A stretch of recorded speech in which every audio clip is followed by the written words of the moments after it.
mas naging mahigpit ang pagbabantay sa noontime program na It's Showtime, kasunod ng naging pag-uusap ng pamunuan nito at ng MTRCB.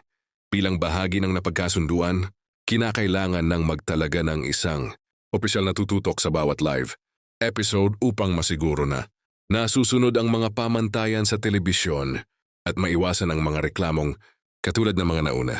Dahil dito, umani ng iba't ibang reaksyon ang bagong patakaran mula sa mga manonood.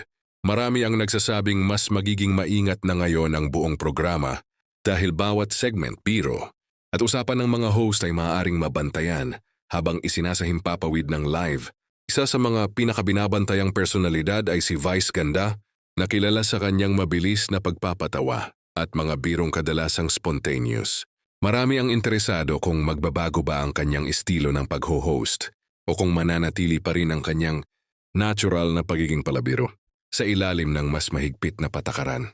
Sa social media, marami ring netizens ang nag-uusisa kung magbibigay ba ng pahayag si Vice tungkol sa mga bagong panuntunan. May ilan ang naniniwalang maaari niya itong banggitin sa programa, habang ang iba naman ay iniisip na mas pipiliin niyang ituon ang atensyon sa pagbibigay ng saya sa mga manonood. Sa ngayon, wala pang inilalabas na opisyal na pahayag si Vice Ganda kaugnay ng usaping ito. Gayunman, nananatiling nakatutok ang publiko sa mga susunod na episodes ng programa upang makita kung paano ipatutupad ang mga pagbabagong napagkasunduan.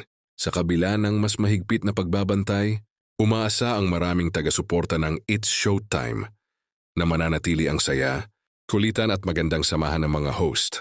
Hangad din ng mga manonood na magpatuloy ang programa sa pagbibigay ng aliw habang maayos na sinusunod ang mga alituntunin ng MTRCB.